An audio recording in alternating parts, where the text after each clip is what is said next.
और जो देख रहे हैं आप, यहाँ पर शहबाज शरीफ हाथों को इस तरीके से बनाए हुए हैं कि कह रहे हो इस कटोरे में कुछ तो दे दे बाबा, दे दे रे बाबा। अर्दोगन के समारोह में कचरा कर दिया शहबाज शरीफ ने, जिसके जवाब अर्दोगन ने भी गजब की बेइज्जती की। पीएम मोदी की नकल उतारना शहबाज शरीफ को बहुत भारी पड़ा और सोशल मीडिया से लेकर दुनिया की मीडिया तक थू थू हो रही है। जानेंगे शहबाज शरीफ ने ऐसा क्या कर दिया है। तो वहीं दूसरी तरफ सांग्रीला की मीटिंग इधर हुई और यहाँ मंच पर चीन और अमेरिका भिड़े, तो वहीं ताइवान स्ट्रेट में अब युद्धपोतों में लड़ाई। जानेंगे चीन ने भारत को क्यों धमकाया और कहा कि भारत हमारे लिए कोई खतरा वतरा नहीं है, क्योंकि हमारे पास जो चीज है वो भारत के पास है ही नहीं। सांग्रीला मीटिंग में अब भारत और चीन के बीच भी भिड़ंत हो गई। जियोपॉलिटिक्स में धमाल मचा हुआ है। आइए जानते हैं इन खबरों को विस्तार से। ये जो वीडियो देख रहे हैं ना, इस वीडियो को देखिएगा तो एक गुदगुदी जैसी महसूस होगी। बड़ा अजीब लगता है। एक देश पाकिस्तान और पाकिस्तान का राष्ट्राध्यक्ष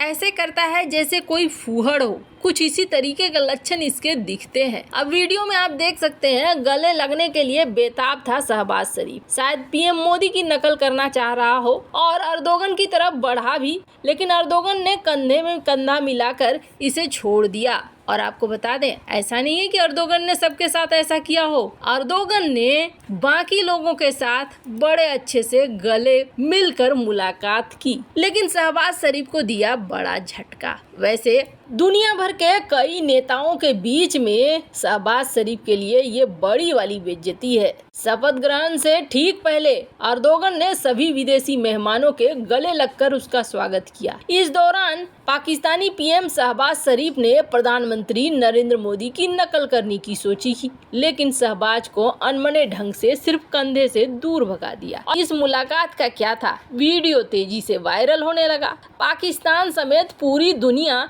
इसे शहबाज शरीफ की बेइज्जती के तौर पर देख रही है। शहबाज का देश इस समय आर्थिक संकट से जूझ रहा है और वहां जाकर ये पैसे ही मांगने गया था। खैर, ऐसी बेइज्जती तो अब होती रहेगी और आदत पड़ गई होगी पाकिस्तान को। पर एक जगह यहाँ पर और बवाल कट रहा है। ये जो स्क्रीन पे जगह देख रहे हैं, ये जगह है ताइवान स्ट्रेट और ये जगह कभी हुआ करती थी ताइवान की। इंटरनेशनल कम्युनिटी ये कहती थी कि ये जो गलियारा है, ये गलियारा ताइवान का है और इसे ही सीमा माना जाए। कभी भी यहाँ घुसने की कोशिश मत करना। पर आजकल चाइना ये कहता है कि हम तुम्हारी सुनने वाले नहीं हैं, ताइवान हमारा है, तुम्हारे बाप का नहीं। तो ताइवान स्ट्रेट भी हमारा ही हुआ। अब यहाँ पर अमेरिका की तरफ से युद्धपोत भेज दिए गए कि चलो अगर तुम ऐसे नहीं मानोगे तो हम यहाँ अपने युद्धपोत को घुसाएंगे और यहाँ हमारे युद्धपोत घूमेंगे। देखो ये तुम्हारी जगह नहीं है। और इसी पर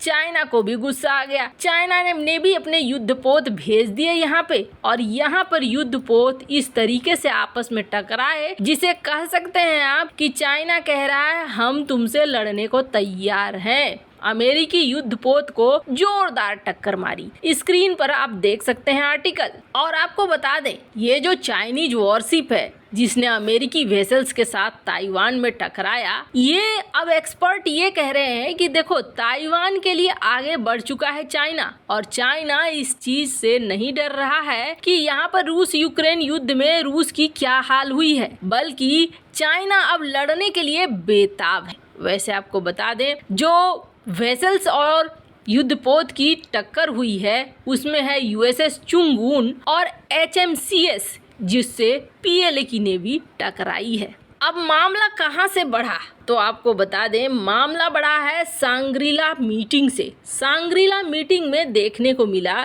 कि किस तरीके से चाइना और अमेरिका दोनों के रक्षा मंत्री आपस में भिड़े। एक दिन पहले चाइना को ये कहा अमेरिकी रक्षा मंत्री ने कि आओ अलग से कोने में बैठते हैं और हम तुम बतियाएंगे, लेकिन रक्षा मंत्री चीन के उन्होंने कहा कि हम बैठने वाले नहीं हैं तुमसे। अगला दिन चाइना के रक्षा मंत्री का बयान आता है कि अगर अमेरिका और चाइना के बीच में युद्ध होता है, ये युद्ध बहुत ज्यादा विनाशकारी होगा और इस पर आर्टिकल भी छपते हैं। चाइना के रक्षा मंत्री का बयान जिसमें वो कहते हैं कि अगर ये युद्ध होता है तो ये युद्ध एक ऐसा भूचाल लाएगा, एक ऐसी तबाही लाएगी जिसकी भरपाई नहीं की जा सकेगी।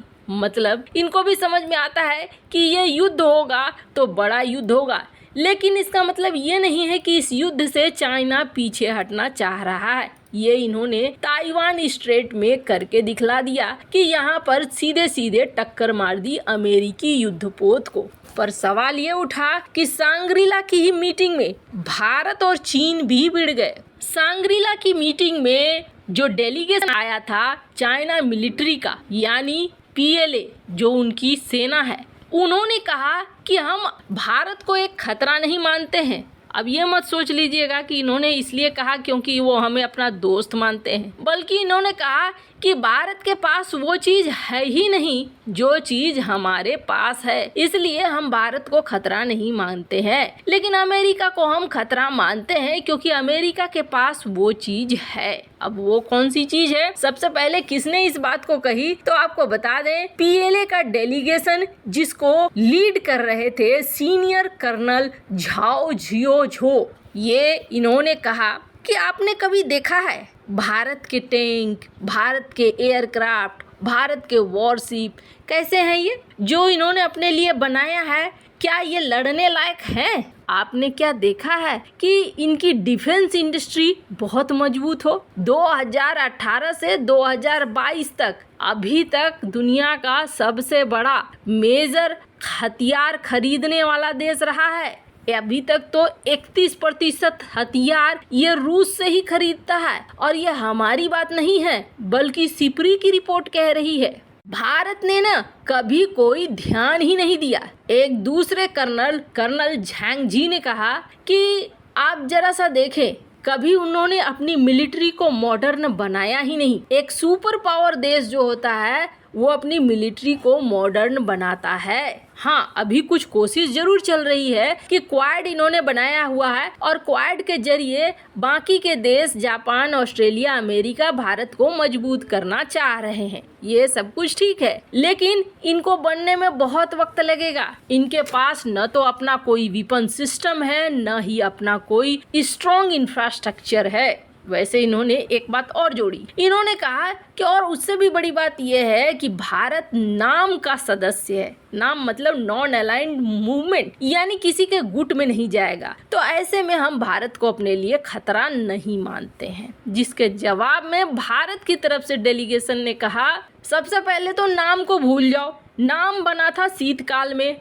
जो शीत युद्ध था उस दौर में, और अब नाम का कोई मतलब नहीं रह गया है। हम सिर्फ तुम्हारी आक्रामकता नहीं झेलने वाले हैं। आप ब्रिक्स के SCO के नाम पर गलत चीजें नहीं कर सकते हो, और हम गलत बर्दाश्त नहीं करेंगे। किसी भी तरीके से उपनिवेशवाद को हम बर्दाश्त नहीं करेंगे। खैर, आपको क्या लगता है? क्या चाइना ने ये बात सही कही कि 70 सालों में भारत ने अपने सेना को आधुनिक करने में ध्यान नहीं दिया था? कमेंट कर अपनी राय जरूर बताएं। जल्द मिलते हैं अगले वीडियो में नई खबर के साथ।